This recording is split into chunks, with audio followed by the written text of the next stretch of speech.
Саламатсызбы? Региондо Абалким автордук программасы. Бул аптада да мүмкүнчүлүктүн болушунча карапайым калктын арасындагы реалдуу акыбалды өз көзүбүз менен көрүп, чиновниктердин айтып жаткан билдирүүлөрүнүн канчалык чындыгы же жалганы бар экенин салыштырып көрүүгө аракет кылдык. Мисалы, Жалал-Абад шаарындагы Нагорный аймагындагы жагдай албетте кишинин зээнин кейтпей койбойт. Бул жерге да шаардык мэриядан бир канча жолу азык-түлүк жагынан жардам берилгени айтылып, отчеттуулук өз нугунда кетип жатканы менен иш жүзүндө андай эмес экенин айтып ыйлагандар четтен чыгат. Коронавирусу жок эле жокчулуктун азабын тартып келген эл бүгүн ого бетер оор абалда калып жатканын көрүп, алардын атынан жалпы колунда бар жарандарыбыздан биз дагы жардам сурап, ушул катмарды бүгүнкү оор кырдаалдан аман-эсен алып чыгып кетүүгө үндөйт элек. Чиновниктердин эфирден чыгып алып айтып жаткан сөздөрүнө ишенип, баары жакшы экен деп олтурган болсоңуз, бир аз жаңылышасыз. Сиздин жардамыңызга чыныгы муктаж болуп олтургандар көп. Мени кымылдатма. Şu yerде otura baray, avukatımın bir boldu deyaptı. Ana garşolarda oturaydı. Ana bittasiga kolun betini yuvadı, bittasiga şu garşoga oturup oladı. Men çıkıp duraman. Kirganimdan keyin töküp koyaman. Şunaqa ahvaldamiz hozirmiz. Biz çurkadık, yaka çurkadık, bu yaka çurkadık. O çurtkaya hem turup alalbadık. Alalbastan anan keyin Zamirecege bana kıldık ele Zamirece hep keberdi. Şimdi meriyadan hiç kanday jardan bergen yok bizge. Bizi Nagorny köçesine bergende baylarga beredi eken kembakal bizler görsegenlerge yok. Erten gürsün Kuday kalasa çeçilse erten gürsün berебиз. Калк арасында Живпром деп таанылган Жалал-Абадтагы дагы бир аймак тууралуу айтып өтүү зарыл болуп турат. Бул жердеги тургундардын көпчүлүгүнүн үйлөрүнүн документтери да жок. Өз тирилигин өзү араңдан кылып күн көрүп келе жаткан аймакта башкасын айтпаганда да ичээрге таза суусу жок. Карантинге чейин сууну сырттан, башка аймактардан ташып келип ичип жүрүшкөн болчу. Коронавирус түйшүгү бул элди ачка эле эмес, суусуз да калтырды. Анткени эми булар суу ташып келип иче алышпайт. Аймактын айланасы толугу менен тосулуп, жолдорду жергиликтүү бийлик казып салган. Бири орукчан болсо, бири жокчулуктун айынан эмне кыларын билбей, качан, кайсыл жактан жок дегенде 1 килограмм un же 1 килограмм картошка келер бекен деп үмүттөнүп отурат. Кийгенге бут кийими жок. Баласы менен бир бут кийимди кезектешип, кийип отургандар да бар. Эчтеке деме боло албай. Тажы өзүм бутума жок. Ана балам жыртык ботинкасын кийип жүрөм өзүм. Эчтеке жок.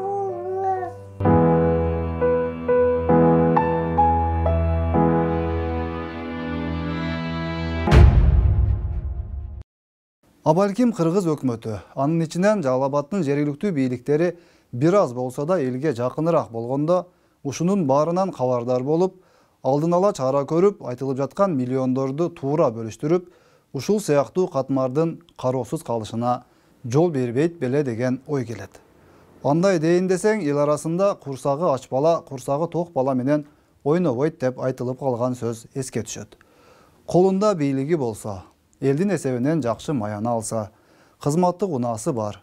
Айланасында жок дегенде 50 адам күн сайын колун көкүрөгүнө коюп, шеф эле шеф деп мактап турса, баскан турганынын сүрөткө, видеого тартып, элдин көзүнө эң эле боорукер, мээримдүү, элин сүйгөн, өз ишин так аткарып жаткан, колунан келишинче күн түн дебей жанын тигеп иштеп жаткан, жетекчидей кылып көрсөтүп жаткан кызматы болсо, каалаган жерине сөз өтүп, өздөрүнө керек болгон ар кандай маселени чече алса, анан дагы эмне керек? Ушундай шартта жашап жаткан адам таң аткандан күн батканча үйдөн чыга албай, жегени наны жок олтурган адамды ойлойт беле. Сузак районундагы Ырыс айыл өкмөтүнүн мисалында айыл өкмөттөрүнүн учурдагы ишин да жалпылап түшүнүүгө болот го деп ойлойсуң. Айыл карантинде коронавирус илдети жуккан кишилер да ушул айылдан экинчи болуп аныкталып, бир узун көчө толугу менен изоляцияланган. Ал жердеги тургундар менен сүйлөшсөңүз, үрөй учурган маалыматтарды айтышат. Бирок албетте айыл өкмөт башчысы элдин дооматтарын толугу менен четке кагат. Мисалы, тургундардын айтымында аталган айыл өкмөтү тарабынан жеке тараптар жардам иретинде алып келген ундун бир бөлүгү соодагерлерге 1700 сомдон сатылган. Алар элге 1750 сомдон содалашканын айтып отурушат.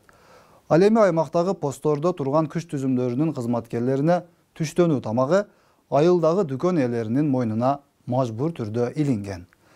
Казанды айыл өкмөтү асат, продуктуну дүкөн ээлери өз эсебинен алып берет. Бирок мунун баарын жергиликтүүлөр камерага айтып бере алышпайт. Эртең кайра кечирим суратып, жазалап коюшунан коркушат. Ал туура эмес маалымат. Себеби биз мына бул жерде комиссия түзгөнбүз. Депутаттардан, аксагалдардан, айылдын молдолорунан түзүлгөн. Мына Facebooktарда да жүрбөйбүзбү? Мына көрүп атасыңар. Prezidentimiz her gün televizyonda açıklamayı değil, men kütemen deyip vadeni beriyet. Ümitimiz var. Пенсиялар, балага жөлөк пул деген төлөмдөр жарандардын үйлөрүнө жеткирип берилүүдө деп өкмөттөгүлөр күн сайын айтып жатышат. Бирок Сузак районунда да, Жалал-Абад шаарында да пенсия үйгө келди дегендерден көрө, пенсиянын артынан түшүп, поштага, банктарга барып өзүнүн атын таппай жүргөндөр басымдуу. Пенсияны почта кызматкерлери сиздин үйүңүзгө жеткирип бериши керек. Бирок кантип жеткирип жатышат? Урматтуу пенсионер аталар жана апалар. Сиз почта кызматкерлерин күнөөлөбөңүз. Алардын айлык маянасы болгону 3500 сом. Сиздин пенсияңызды жеткирип берүү үчүн аларга автоунаа дагы, күйүүчү майы дагы каралган эмес. Демек алар сиздин акчаңызды ошол 3500 сом айлыгынын эсебинен өз чөнтөгүнөн унаа таап, бензин куюп, сиздин үйүңүзгө барышы керек. Анан барганда сиздин пенсияңыздын эсебинен 50-60 сом кармап калууга алар аракет кылбаганда анан ким аракет кылмак эле? Албетте, 1 сомда кармап калбашы керектиги түшүнүктүү, бирок азыр абал ушундай.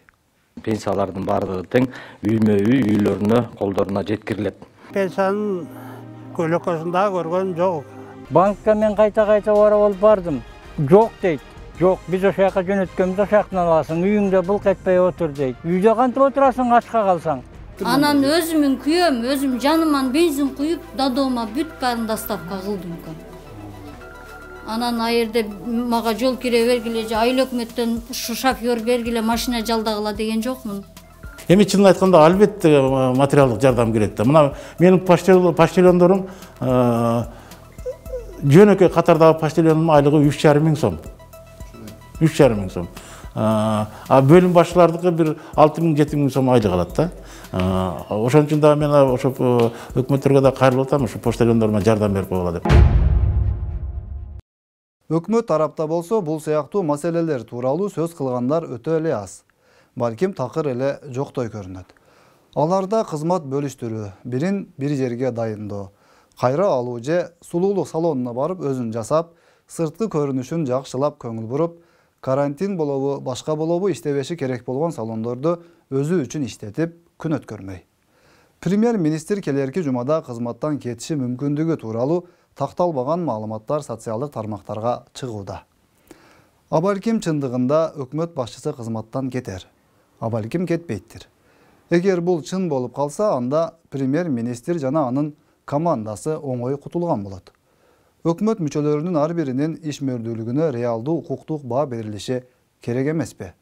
Жөн эле Кыргызстандын 2-3 жылдык убактын кетирип, мына азыркыдай акыбалга калтырып коюп кете беришеби?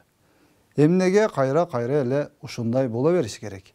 Бүгүн бул кызматтан кетишип, эртең дагы ушуга окшогон эле чоң кызматтарга келип жүрө беришеби? Эмнеге?